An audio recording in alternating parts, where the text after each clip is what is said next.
बड़ी बहू वर्षा हर काम में बहुत तेज थी। वहीं छोटी बहू हर्षा हर काम आराम से करती। वर्षा को अपनी तेजी पर बहुत घमंड था। वो बात बात पर हर्षा को ताना मारा करती। एक दिन वर्षा किचन में खाना बना रही होती है और हर्षा से कहती है, देवरानी जी, इतना धीमे धीमे खाना बनाओगी तो लोग भूख से मर जाएंगे। पिछले जन्म में कछुआ थी क्या? मेरा तो पता नहीं, आप बहुत तेज हो। आप पिछले जन्म में घोड़ा थी क्या? वर्षा आराम से चली जाती है। खाना खाने के बाद वर्षा का पति गौतम, हर्षा का पति लोकेश और उनके माता पिता बैठकर टीवी देख रहे होते हैं। तभी सास कहती है, अरे रामायण लगा दो हर्षा। हर्षा धीरे धीरे चैनल बदलती है। जब तक रामायण के चैनल पर पहुंचेगी रावण मर भी चुका होगा। हाँ बेटा हर्षा, जल्दी लगा देना, राम भगवान के दर्शन कर लूं। जी लगा तो रही हूँ। इतना स्लो? सासू माँ इतने में तो अयोध्या जाके राम भगवान के दर्शन कराएंगी। सब वर्षा की बात पर हंसने लगते हैं। वर्षा हर्षा के हाथ से रिमोट लेकर रामायण लगा देती है। हर्षा बुरा नहीं मानती और वो भी हंसते हुए वहां से चली जाती है। एक दिन हर्षा खाना खा रही होती है। तभी वर्षा वहां आके कहती है, अरे कितना धीमे धीमे खा रही हो। इतने में तो शादी में 100 लोग खाना खा लेते। आधे घंटे से खाना खा रही हो तुम। अरे खाने को चबा चबा कर खाना चाहिए। हाँ हाँ, आप तो चबा के भी खाती हो और दबा के भी। अरे आपको मेरे धीरे खाने से दिक्कत है या ज्यादा खाने से? अरे आप धीमे खाओ या ज्यादा खाओ मुझे क्या। बस मैं ये कहने आई थी कि सुबह कुछ मेहमान आ रहे हैं, जल्दी उठ के खाना बना लेना, देर मत करना। साथ में बनाते हैं ना। तुम्हारे साथ बनाऊंगी तो स्पीड को 5वें गियर से पहले गियर पर ले आना पड़ेगा। अरे भाई, तुम्हारे साथ रहकर तो मेरी तेज रफ्तार पर भी असर पड़ेगा और मैं भी तुम्हारी तरह हौले हौले काम करने लगूंगी सब। ठीक है, मैं पराठे बना लूंगी और सब्जी बना लूंगी। आप चपाती बना लेना और दाल बना लेना। हाँ हाँ ठीक है, पर अलग अलग ही बनाएंगे।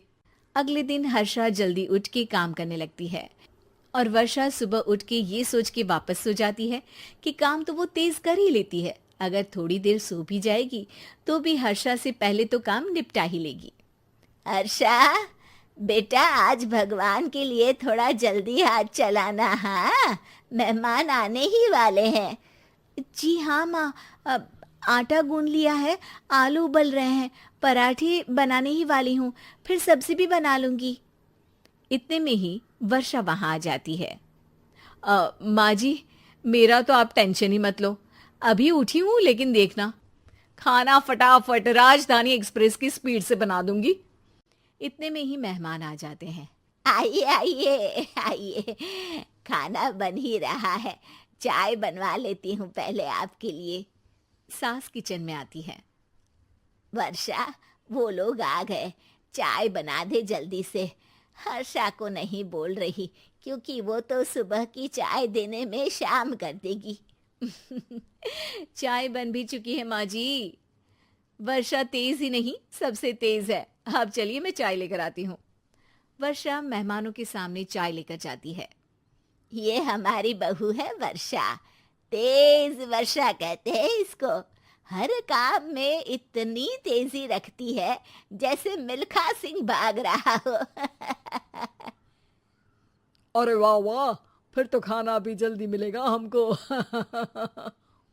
हाँ हाँ, आप चाय नाश्ता खत्म कर लेंगे, उसके पहले ही वर्षा जल्दी से स्वादिष्ट खाना भी लेकर आ जाएगी। वादा तो कर लिया जल्दी खाना देने का।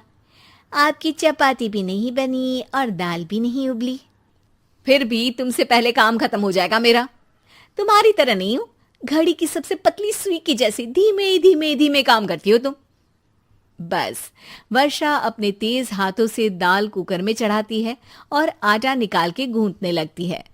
थोड़ी देर में कुकर की तेज सीटी बजती है और वर्षा का हाथ डोल जाता है।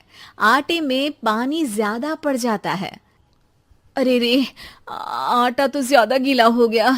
वर्षा जब रोटी बेलने लगी तो एक भी रोटी गोल नहीं बन रही थी। कोई रोटी श्रीलंका के नक्शे जैसी थी तो कोई रोटी ऑस्ट्रेलिया के नक्शे जैसी बनती। वर्षा चिढ़ जाती है। कुकर फिर से जोर से सीटी मारता है।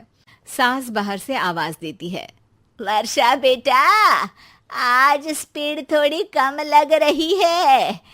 टाइम और लगने वाला हो तो बता दो बेटा। वर्षा को ये बात सुनकर बहुत बुरा लगता है। वो सोचना भी नहीं चाहती थी कि कभी उसकी तेजी पर कोई सवाल उठेगा। वहीं हर्षा धीमे धीमे अपना काम करती रहती है। वर्षा दाल बनाते वक्त भी इतनी घबरा जाती है कि जल्दबाजी में दाल में नमक ज्यादा गिर जाता है। वर्षा का खाना फिर भी हर्षा से जल्दी तो बन जाता है और जब खाना मेहमानों के सामने लगता है तो सब हर्षा के खाने की तारीफ करते हैं। अरे पराठी तो कमाल की बनी है और सब्जी भी। बस दाल में नमक थोड़ा इधर उधर हो गया है। वर्षा को बहुत शर्म आती है और वो नीचे सर करके खड़ी रहती है। तभी हर्षा कहती है, वो ना मैं थोड़ी जल्दबाजी कर गई और नमक ज्यादा हो गया, पर पराठे तो वर्षा भाभी ने ही बनाए हैं, इसीलिए तो अच्छे बने हैं। वर्षा ने कभी नहीं सोचा था कि हर्षा के काम की इतनी तारीफ होगी, लेकिन वो उसका यश वर्षा को दे देगी।